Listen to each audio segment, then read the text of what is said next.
Good afternoon, Denver Church of Christ, and welcome to our weekly recap. Welcome also to Lockdown Town, otherwise known as Shelter in Place, otherwise known as my worst nightmare. I've discovered some things about myself this week, and maybe you too have discovered some things about yourself, but I've known I'm always more of an outward person than I am an inward person. But this week, I have discovered that I am definitely, absolutely, positively in necessity of the presence of people. I am losing my mind, staying in one place. All I want to do is go somewhere. Today, I offered to go to the grocery store. We don't need anything. I don't need to go there. I just want to go see people and watch people and be around people. But Megan had told me that the governor's asking we only go to the grocery store once a week during this shelter in place, and so I decided not to burn that one time today. But this is a guy who's not made for this kind of life of just staying in one place. And I'm grateful that my family is safe, and I'm grateful that we're healthy.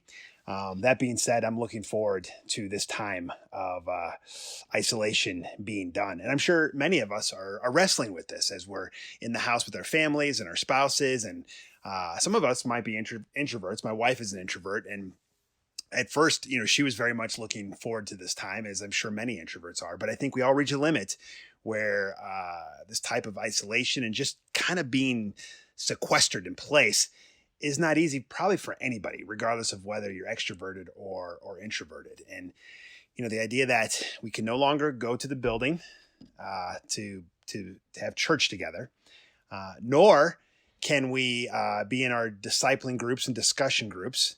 And also, we can't even meet with our mentors and coaches and spiritual discipling partners to get help as we're trying to just respect the shelter in place time.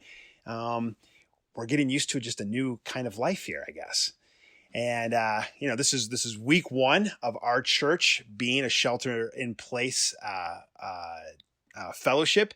And we're learning things, and we're trying to do as good as we can. We're trying to get better at connecting you to one another and connecting you to spiritual resources, but we're learning. And please bear with us as we try and adapt to this period of time. Now, one thing that I've noticed that I think is interesting is when you go outside, and the outside is my solace right now. I try and go for a run every day or a very long walk every single day. And there are so many more people outside right now. It's like people coming out of their caves from wintertime. But because they have to stay in there, I think everyone's looking at the outside as a solace. For the first time in a long time, people are respecting the outside, and they're discovering the spaces around their house and around their neighborhoods and going for walks and strolling with their families. And it's actually very encouraging to see. But some of us are discovering the environment around us, and that's great. And I love that. But it's one of the effects of having to stay in place. And, as a family, the Zillman family, we got 5 kids, and Megan and I, we're also trying to figure out how can we meet one another's needs and how can we help one another through this time, because it's frustrating for everybody. For our teenagers, they so desperately want to hang out with their friends in the fellowship in the church, and but they can't. And me, I want to go fishing. I want to go for a drive somewhere. I want to go down to the pub with some of my friends, and all of that is gone right now and limited. And so we're trying to figure out, like, even as a family, how can we help each other through this? And initially, when the shelter in place was first announced, even weeks ago before there was the shelter in place, I looked at this time as almost this was going to be fun. We're going to be able to take a bit of a pause. Things will slow down. We won't be able to do as much work, and therefore we'll be forced to just maybe relax and rest a little bit more. But I don't know about you guys. For me, this has been extremely busy, and I'm sure it's been the same for many of you. In order to make up for not being able to see people, you have to do more virtually to close that gap. And so it's been an extremely busy time and a very exhausting time. And I'm sure many of you can relate to that. And so we're all adapting right now. But I'm grateful that things aren't bad yet, and I'm grateful that There are policies in place to protect those who are vulnerable, and I hope that we can all do our part during this time. As our family is trying to adjust and we're trying to figure out new ways to meet some needs, I knew that this time was going to affect each and every one of us a little bit differently in the family. And I've already kind of described how it's affected me, but my wife, who I told you is an introvert, I wasn't sure how it was going to affect her. She could have maybe breezed right through this time, but I knew it was starting to affect her the other night because we were sitting there and she suggested that we go out and buy a dog. Now, I've been married to my wife for 22 years and I've wanted a dog every one of those years. But she's not really an animal person. You know, she doesn't like the animals inside the house, and she doesn't love dogs the way that I do. And so I knew that she was hungering for something when she suggested that we get a dog. And so one of the ways our family is going to cope with this is that we're going to go get a puppy once we're allowed to leave the house to go get it. And so I look forward to that. But I think every family is finding ways to introduce new things into their house to help them cope. And it's made me think a lot about how we're doing spiritually. Obviously,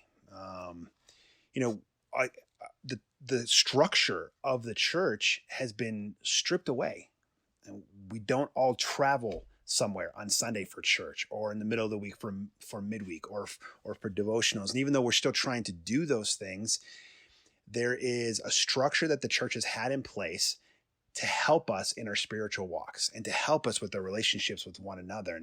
And without that kind of support system, I've worried about how people will do in their relationships with God. And I know that some people who are spiritually mature and spiritually interested and very enthusiastic in their walk with God, they'll look at this as just a new challenge and a new way to grow in their spiritual walk. But there's a lot of people who rely upon the fellowship for their walk with God. And sometimes it's just because of where they're at. I mean, I know there's been many times in my life where I've had, a hard time in life. Something tragic has happened where I've relied upon the fellowship to help me in my walk with God. There's been other times where I've just been spiritually weak and I've relied upon the fellowship and the structure of the church to help me get strong again. And I think this is exactly why God calls the church Christ's bride. I think it is a help to what he is trying to accomplish in each and every one of us. When you take that away, I don't know what that does to every single person. And there's really another person who maybe they are almost absent in their walk with God, that they're at a point in their life where the church is the greatest motivation for their walk with God because they're in a rough place with God, or maybe they have strayed far in their hearts and they don't quite realize it. And so when you take all of that away, something is going to happen to people. And so I've been praying fervently that we can still meet those spiritual needs. But I also know this is going to reveal a lot about each and every one of us when that structure of church is taken away. And some of that's really good. And some of that is really probably dangerous. And so as I've been thinking about that, I've been reading the Sermon on the Mount once again. And when I read the Sermon on the Mount now, because I've read it so many times, I have to force myself to read it slow. Because as I read it in my head, I can start to glance over things because I know what it's going to say and I know what's coming up, and I just go into autopilot. So I've forced myself this week to read it very slowly and read it out loud.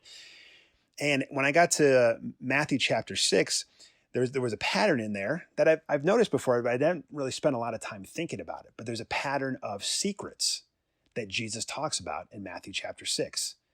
And he talks about giving in secret and praying in secret and fasting in secret and doing these things in secret so that other people don't think that you're something more than you are, so that you don't reap some sort of social benefit from other people seeing you do these things, but instead just understanding that God sees what you're doing.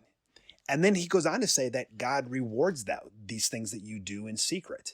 And I thought all of that was really interesting, and it gave you a sense that it's building towards something, that Jesus' talk on secrets is building it towards something. And I think it does, because then he talks about these treasures in heaven. And, as he's saying that God sees what you do in secret and he rewards you, he talks about treasure in heaven and the fact that God has a treasure for us that no one can take away from us. And he closes this section out talking about anxiety and worry. And he says in verse 25, therefore, because of these secrets that you're doing and the fact that God is going to reward you and the fact of these rewards in heaven, therefore, I tell you, do not worry about your life or what you will eat or drink or about your body, what you will wear. Is not life more important than food and the body more important than clothes? Look at the birds of the air. They do not sow or reap or store away in barns, and yet your heavenly Father feeds them. Are you not much more valuable than they? Who of you, by worrying, can add a single hour to their life?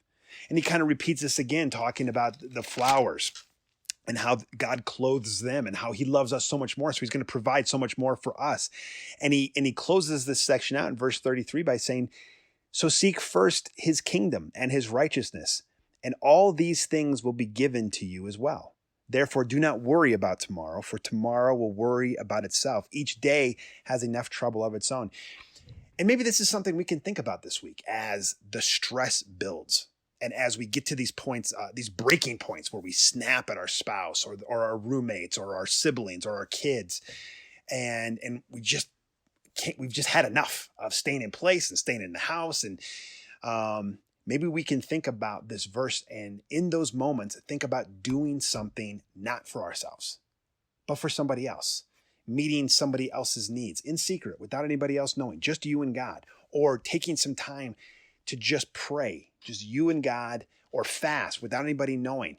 And this taking the focus off of yourself, taking the focus off of this virus, off of how you feel about being trapped in the house and putting it somewhere else that's good and somewhere else that's secret. And somehow I do feel like there is a reward for this. And part of that reward, I think God is saying, is that you learn not to worry about yourself. You put that focus somewhere else. And so maybe we could think about this week as we're all trapped in our homes and not able to go anywhere and not able to see each other. I know for me personally, I miss seeing you guys. I miss fellowshipping with you. I'm desperate to get back together as a church. And, to be honest, I don't know when that's going to be.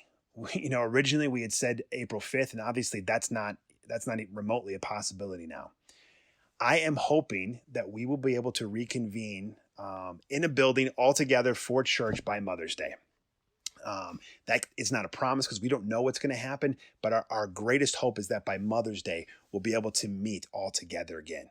So in the meantime, for this week, we are going to have a great week of virtual fellowship and discipleship.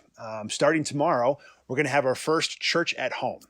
We're going to have church in different people's homes, and people are going to be sharing from their homes, and we're going to have church all together, obviously, but in reality, we're going to be separate, but we're going to be watching together and experiencing the church service at the same time, but we're calling it church at home. Now, this last week, we had midweeks, men and women.